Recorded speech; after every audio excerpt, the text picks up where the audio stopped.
उस शहर में कदम रखते ही मुझे एहसास हो गया था कि वहां कुछ इंसानों जैसा नहीं था। आज मैं आपको सुनाने जा रहा हूं H.P. लवक्राफ्ट की एक रहस्यमयी कहानी, द शैडो ओवर इनसमाउथ।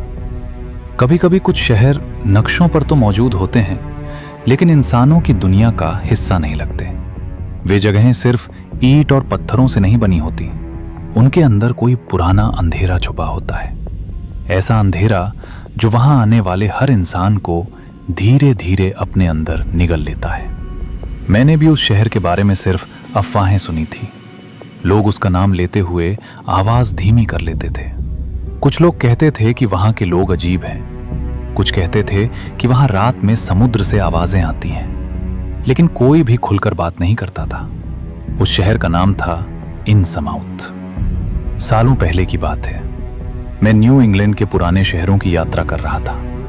मुझे पुराने बंदरगाह, वीरान चर्च और समुद्र किनारे बसे भूले हुए कस्बे हमेशा आकर्षित करते थे। इतिहास की गंध मुझे खींचती थी। शायद इसी वजह से जब मैंने पहली बार इनसमाउथ का नाम सुना तो डरने के बजाय मेरी जिज्ञासा बढ़ गई। मैं एक बस में सफर कर रहा था। शाम ढल रही थी और खिड़की के बाहर समुद्र की धुंध फैलने लगी थी। तभी बस ड्राइवर ने अचानक पूछा, तुम कहां उतरोगे? मैंने कहा, इनसमाउथ। उसने तुरंत मेरी तरफ देखा। उसकी आंखों में एक पल के लिए ऐसा डर दिखाई दिया जिसे वो छुपाना चाहता था। कुछ सेकंड तक बस में सन्नाटा रहा, फिर उसने धीमी आवाज में कहा, अगर हो सके तो उस शहर से दूर ही रहना। मैंने हंसकर पूछा, इतना बुरा है क्या? लेकिन उसने कोई जवाब नहीं दिया। उसने बस सड़क की तरफ देखा और बस की रफ्तार थोड़ा बढ़ा दी। रास्ते में मैंने देखा कि कुछ यात्री मेरा चेहरा देखकर फुसफुसाने लगे थे, जैसे मैंने कोई गलत नाम ले लिया हो। एक बूढ़ी औरत ने तो अपना सिर घुमा लिया, मानो वो मेरे साथ आंख मिलाना भी नहीं चाहती थी। जैसे जैसे बस समुद्र के करीब पहुंच रही थी, मौसम बदलने लगा। धुंध और घनी हो गई। आसमान पर काले बादल छा चुके थे। दूर समुद्र की लहरों की आवाज सुनाई देने लगी थी। शाम तक मैं इनसमाउथ पहुंच चुका था। जैसे ही बस शहर के अंदर दाखिल हुई, मेरे शरीर में एक अजीब बेचैनी दौड़ गई। सड़कें टूटी हुई थीं, कई इमारतें आधी जर्जर हो चुकी थीं। लकड़ी के पुराने मकानों की दीवारों पर समुद्री नमी जम गई थी। ज्यादातर दुकानें बंद थीं, कहीं कोई सामान्य हलचल नहीं थी। लेकिन सबसे अजीब चीज थे वहां के लोग। वे धीमे कदमों से चलते थे। उनकी आंखें अजीब थीं, जैसे बिना पलक झपकाए लगातार देखती रहती हों। उनकी त्वचा पर समुद्री नमी जैसी चमक थी। कुछ चेहरों में इंसानी भाव बहुत कम दिखाई देते थे। बस से उतरते ही मुझे महसूस हुआ कि पूरा शहर मुझे घूर रहा है। ऐसा लग रहा था जैसे उन्हें पहले से पता था कि मैं आने वाला हूं। मैंने अपना बैग उठाया और सड़क पर चलने लगा। दूर समुद्र के किनारे टूटी हुई नावें पड़ी थीं। हवा में नमक और सड़न की मिली जुली गंध थी। तभी मुझे एहसास हुआ कि इस शहर में एक भी बच्चा दिखाई नहीं दे रहा था। सिर्फ बूढ़े लोग या ऐसे चेहरे जिनकी उम्र समझना मुश्किल थी। मैंने एक छोटे होटल में कमरा लिया। होटल लगभग खाली था। रिसेप्शन पर बैठा बूढ़ा आदमी मुझे बहुत देर तक घूरता रहा। उसकी आंखें भी बाकी लोगों जैसी थीं, बड़ी, ठंडी और अजीब तरह से चमकती हुई। उसने रजिस्टर मेरी तरफ बढ़ाया। उसके हाथ की उंगलियां असामान्य रूप से लंबी थीं। मैंने नाम लिखा। वो कुछ देर तक मेरा नाम पढ़ता रहा, फिर धीमी आवाज में बोला, रात में बाहर मत निकलना। मैंने पूछा, क्यों? उसने कोई जवाब नहीं दिया, बस धीरे से मुस्कुराया। लेकिन वो मुस्कान इंसानी नहीं लग रही थी। मैं अपने कमरे में चला गया। कमरा पुराना था। लकड़ी की दीवारों पर नमी के निशान थे। खिड़की से समुद्र दिखाई देता था। बाहर धुंध फैल चुकी थी। कुछ देर बाद मुझे नीचे सड़क से अजीब आवाजें सुनाई देने लगी, जैसे लोग धीमी आवाज में कोई गीत गा रहे हों। वो भाषा मुझे समझ नहीं आ रही थी। मैंने खिड़की से झांका। सड़क पर कुछ लोग समुद्र की तरफ जा रहे थे। उनके हाथों में लालटेन थी। और तभी मैंने पहली बार देखा, उनमें से एक आदमी का चेहरा पूरी तरह इंसानों जैसा नहीं था। उसकी आंखें मछलियों जैसी थीं। मैं कुछ सेकंड तक वहीं खड़ा रह गया। फिर अचानक नीचे से किसी ने मेरी खिड़की की तरफ देखा। मैं तुरंत पीछे हट गया, लेकिन अब तक मेरी जिज्ञासा डर से ज्यादा मजबूत हो चुकी थी। रात और गहरी हो चुकी थी, लेकिन मेरे अंदर बेचैनी लगातार बढ़ रही थी। होटल के कमरे में बैठना अब मुश्किल लग रहा था। बाहर समुद्र की आवाजें पहले से ज्यादा तेज सुनाई दे रही थी। ऐसा लग रहा था जैसे लहरों के बीच कोई फुसफुसा रहा हो। आखिरकार मैं कमरे से बाहर निकला और पुरानी गलियों में घूमने लगा।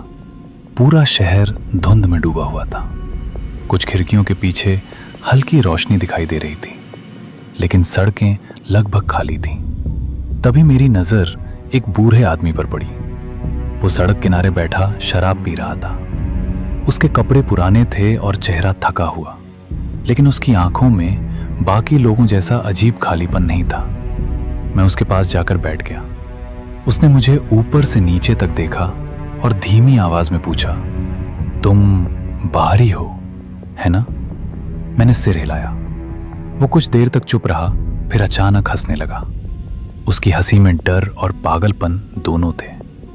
तुम्हें यहां नहीं आना चाहिए था। मैंने पूछा, इस शहर में आखिर ऐसा क्या है? उसने चारों तरफ देखा, जैसे उसे डर हो कि कोई हमारी बातें सुन रहा है। फिर वो थोड़ा और करीब झुक गया। ये शहर समुद्र का है। उसकी आवाज फुसफुसाहट से भी धीमी हो चुकी थी। फिर उसने मुझे एक कहानी सुनानी शुरू की। कई साल पहले इन समाउत एक गरीब मछुआरों का शहर था। लोग भूखे मर रहे थे। समुद्र मछलियां देना बंद कर चुका था। तभी शहर के कुछ लोगों ने समुद्र की गहराइयों में रहने वाले रहस्यमयी जीवों से संपर्क किया। वे जीव इंसान नहीं थे, लेकिन पूरी तरह जानवर भी नहीं। उन्होंने शहर को दौलत दी, भरपूर मछलियां दी, व्यापार बढ़ गया। इन समाउत अचानक अमीर होने लगा। लेकिन हर सौदे की एक कीमत होती है। उन जीवों ने इंसानी खून मांगा। धीरे धीरे शहर के लोग बदलने लगे। उनकी आंखें बदल गईं, त्वचा बदल गई, चेहरे बदल गए, और जो पूरी तरह बदल जाते वे हमेशा के लिए समुद्र में चले जाते। मैं उसकी बातें सुनकर हंसना चाहता था, लेकिन उसके चेहरे पर ऐसा डर था कि मैं कुछ बोल नहीं पाया। तभी अचानक मुझे महसूस हुआ कि कोई हमें देख रहा है। मैंने पीछे मुड़कर देखा। अंधेरी गली के उस पार कई परछाइयां खड़ी थीं। उनकी आंखें धुंध में भी चमक रही थीं। मेरा दिल तेजी से धड़कने लगा। बूढ़े आदमी ने तुरंत मेरा हाथ पकड़ लिया। उसकी उंगलियां कांप रही थीं। भाग जाओ, इससे पहले कि बहुत देर हो जाए। मैं तुरंत वहां से उठ गया। अब मुझे साफ महसूस हो रहा था कि कोई मेरा पीछा कर रहा है। जैसे जैसे मैं होटल की तरफ लौट रहा था, पीछे कदमों की आवाजें बढ़ती जा रही थीं। लेकिन जब भी मैं पीछे मुड़कर देखता, सड़क खाली दिखाई देती। होटल पहुंचकर मैंने जल्दी से कमरे का दरवाजा बंद किया। मेरी सांसें तेज चल रही थीं। कुछ देर तक सब शांत रहा। फिर नीचे से धीमी फुसफुसाहटें सुनाई देने लगीं। ऐसा लग रहा था जैसे कई लोग होटल के बाहर जमा हो गए हों। मैंने धीरे से खिड़की का पर्दा हटाया। नीचे सड़क पर दर्जनों लोग खड़े थे। वे सब ऊपर मेरी खिड़की की तरफ देख रहे थे। उनकी आंखें अंधेरे में चमक रही थीं। और तभी मैंने देखा कि उनमें से कुछ के हाथ इंसानों जैसे नहीं थे। उनकी उंगलियों के बीच जाल जैसा कुछ था। मेरे शरीर में ठंडक दौड़ गई। फिर दरवाजे पर दस्तक हुई, धीमी लेकिन लगातार। मैंने कोई जवाब नहीं दिया। दस्तक फिर हुई, इस बार पहले से ज्यादा जोर से। मुझे अचानक एहसास हुआ कि अगर मैं वहीं रुका रहा तो सुबह नहीं देख पाऊंगा। मैंने पीछे की खिड़की खोली। बाहर सिर्फ अंधेरा था। नीचे पत्थरों वाली गली दिखाई दे रही थी, और तभी नीचे से किसी अजीब आवाज ने मेरा नाम लिया। मैं जम गया। वो आवाज इंसानी नहीं थी। मैंने बिना सोचे खिड़की से छलांग लगा दी। नीचे गिरते ही मेरे पैर में तेज दर्द हुआ, लेकिन रुकने का समय नहीं था। मैं तुरंत उठकर अंधेरी गलियों में भागने लगा। पूरा शहर अब जाग चुका था। हर तरफ से कदमों की आवाजें आ रही थीं। दूर समुद्र की तरफ से अजीब चीखें सुनाई दे रही थीं। ऐसा लग रहा था जैसे पूरा इन समाउत मेरे पीछे पड़ा हो। मैं भागता रहा। धुंध इतनी घनी थी कि कई बार मुझे सामने सड़क तक दिखाई नहीं दे रही थी। पुराने मकानों की खिड़कियों के पीछे से अजीब चेहरे झांक रहे थे। एक मोड़ पर पहुंचकर मैंने पीछे देखा। अंधेरे में कई चमकती आंखें मेरी तरफ पड़ रही थीं। उनकी चाल इंसानों जैसी नहीं थी। वे धीरे चलते थे, लेकिन फिर भी तेजी से करीब आ जाते थे। मेरा दिल इतनी तेजी से धड़क रहा था कि मुझे अपनी ही सांसें सुनाई नहीं दे रही थी। मैं एक बंद गोदाम के पीछे छुप गया। कुछ सेकंड बाद वे आकृतियां सड़क से गुजरी। अब मैं उन्हें साफ देख पा रहा था। वे आधे इंसान और आधे समुद्री जीव जैसे लग रहे थे। उनकी त्वचा गीली चमक रही थी, आंखें बाहर निकली हुई थीं। कुछ के चेहरे पर गलफड़े जैसे निशान थे। उनमें से एक ने हवा सूंघी, फिर उसने धीरे धीरे अपना सिर मेरी तरफ घुमाया। मैंने सांस रोक ली। कुछ सेकंड तक वो मुझे घूरता रहा, फिर अचानक उसने एक अजीब चीख निकाली। बाकी सब मेरी तरफ मुड़ गए। मैं फिर भागने लगा। अब पूरा शहर मेरे पीछे दौड़ रहा था। लकड़ी के पुल कांप रहे थे। दूर समुद्र में तूफान उठने लगा था। बिजली चमकते ही मुझे कुछ विशाल परछाइयां पानी के अंदर हिलती दिखाई देती। मैं किसी तरह शहर के पुराने रेलवे ट्रैक तक पहुंच गया। वहां एक टूटी हुई मालगाड़ी खड़ी थी। मैं उसके पीछे छुप गया। कुछ देर बाद कदमों की आवाजें धीरे धीरे दूर जाने लगीं। मैं वहीं बैठा रहा पूरी रात। सुबह होने तक धुंध थोड़ी कम हुई और आखिरकार मैं इन समाउथ से बाहर निकलने में सफल हो गया। जब ट्रेन मुझे उस शहर से दूर ले जा रही थी, तब मैंने पहली बार राहत की सांस ली। मुझे लगा सब खत्म हो चुका है, लेकिन असली डर अभी शुरू हुआ था। कुछ दिनों बाद मैं अपने कमरे में बैठा था। मैं लगातार इन समाउथ के बारे में सोच रहा था। कई रातों से मुझे अजीब सपने आ रहे थे। सपनों में मैं समुद्र के अंदर चलता रहता था। मेरे आसपास अंधेरे में विशाल आकृतियां तैरती थीं और दूर कहीं कोई आवाज मुझे बुलाती रहती थी। एक रात मैंने आईने में खुद को देखा और मेरे हाथ कांपने लगे। मेरी आंखों के आसपास की त्वचा बदलने लगी थी। चेहरे पर अजीब चमक दिखाई दे रही थी, वैसी ही जैसी इन समाउथ के लोगों की थी। मैंने तुरंत अपने परिवार के पुराने रिकॉर्ड देखने शुरू किए। घंटों खोजने के बाद मुझे एक पुरानी तस्वीर मिली। उसमें मेरी परदादी एक अजीब आदमी के साथ खड़ी थी। तस्वीर के पीछे सिर्फ एक शब्द लिखा था, इन समाउथ। उस पल मुझे सब समझ आ गया। मेरे परिवार का संबंध भी उन्हीं समुद्री जीवों से था।